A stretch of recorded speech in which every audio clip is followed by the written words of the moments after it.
There is a graveyard inside the cigar industry, and most smokers have never heard the names buried in it. These are not brands that died because the world stopped smoking. These are brands that were the standard. Brands that hung in Madison Avenue ad campaigns, sat in Oval Office humidors, made the cover of Cigar Aficionado, and pulled lines down the block on shipment day. Brands your father smoked. Brands you have smoked. Brands that at their peak made Cohiba nervous. And at some point, without any obituary, without any farewell, without anyone in the industry telling you what was happening, they died. You just stopped seeing them in humidors, stopped seeing them in hands. The band is still on the box, the name is still on the shelf, but the cigar inside is not the cigar your father knew, and the industry pretended not to notice. Today, we are going through 7 of them. How they ruled the industry, what tore them apart, when they vanished from every serious humidor in the country, and why nobody in the cigar world is willing to say their name out loud anymore. Number 7. Dunhill. In mid-2018, the most prestigious cigar brand in the English-speaking world stopped being produced. Not because it ran out of customers, not because it ran out of tobacco, because the cigarette conglomerate that owned the trademark for 30 years finally decided it was not worth the trouble. Dunhill held the royal warrant of King George VI. It had Winston Churchill as a personal customer for decades. It kept Churchill's private cigar collection inside its Duke Street shop in London. It survived the Blitz, when 2 parachute landmines hit the Duke Street shop at 3 in the morning, and Alfred Dunhill himself was photographed the next day, selling pipes from a table in the rubble. Then in 1982, Dunhill signed a deal with Cubatabaco to produce a Dunhill-branded Havana cigar, rolled in the same Cuban factory as Romeo y Julieta, and sold in 30 countries within 2 years. Then in 1988, Richemont, the Swiss luxury group that owns Cartier and Montblanc, bought the Dunhill brand and decided they did not want the tobacco business at all. A luxury watch and pen empire could not be seen running a cigar division. So, Richemont sold the tobacco rights to British American Tobacco, a cigarette conglomerate that already owned Lucky Strike and Pall Mall. British American Tobacco sat on the cigar line for 3 decades and never figured out what to do with it. The same brand that supplied Churchill through the Blitz was now a side asset on a cigarette spreadsheet. In late 2016,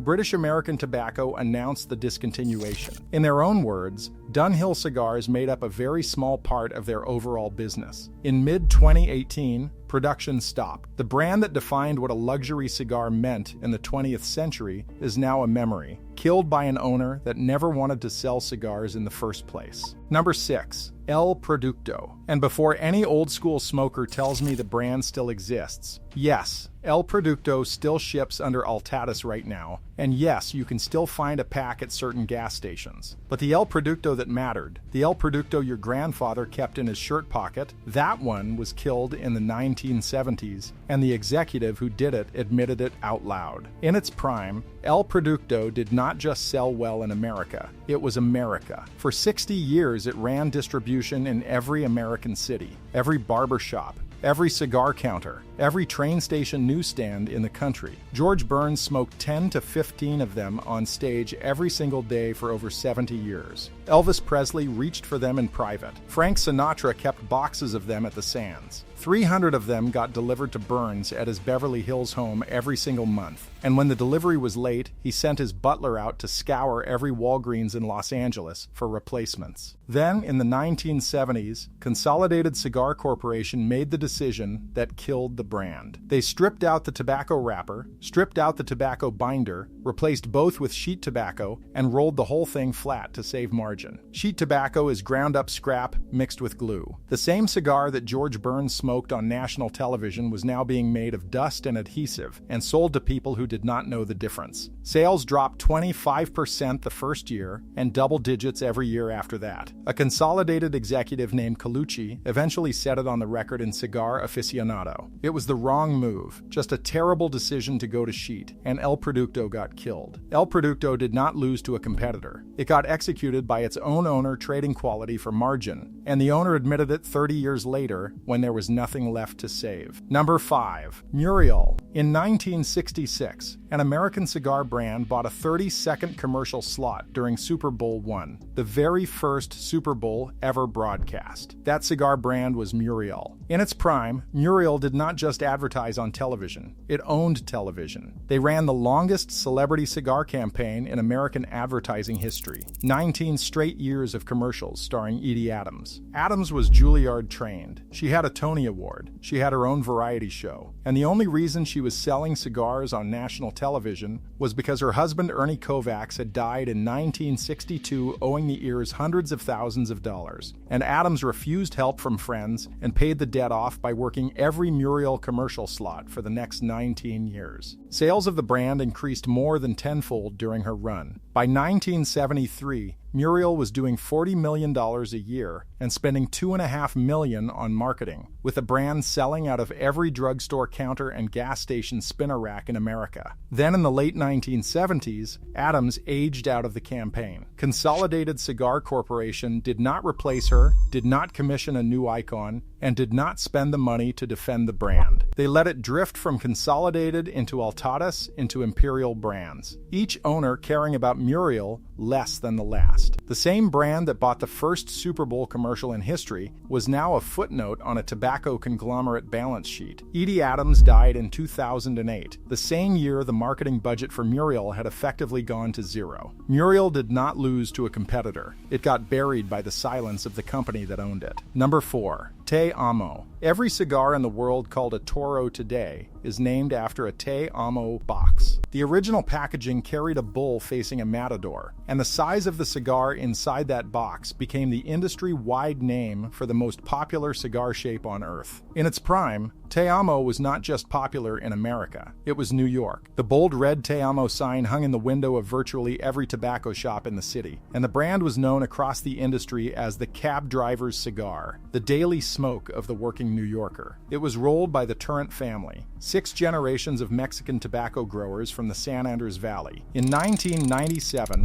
26 million Mexican cigars were imported into the United States, and Te Amo was driving the majority of that volume. Then the cigar boom killed Mexican tobacco. A flood of Dominican, Nicaraguan, and Honduran premium brands hit the market, and the American buyer decided full-bodied Caribbean was what he had always wanted. Mexican tobacco fell so far out of fashion that premium cigar makers using Turrent leaf hid it from their bands and used it only as filler at the center of the cigar where no one could see it. The tobacco never lost, the brand did. Today, fewer than 100,000 Mexican premium cigars are imported into the United States in a year, less than 1% of the American premium market. A brand that was moving 26 million units now ships under 100,000. The bold red logo is gone, replaced by packaging nobody recognizes. Te Amo did not get out-competed. It got buried because the world that built it decided Mexican was a flavor to hide, not to sell. Number 3. Royal Jamaica. For nearly 30 years after the Cuban embargo of 1962, Royal Jamaica was the cigar American smokers reached for when they could not get a Habano. Founded in 1935 by James Frederick Gore in Kingston, the brand became the most successful non-Cuban premium cigar in the American market. It was the only premium cigar in America using 100% Jamaican-grown tobacco, and at its peak, the Gore family factory was producing 7 to 8 million cigars a year. It was in the humidors. It was in the magazines. Then, in September of 1988, Hurricane Gilbert hit Jamaica with 125-mile-per-hour winds and a 19-foot storm surge. The storm destroyed the Royal Jamaica factory in Kingston.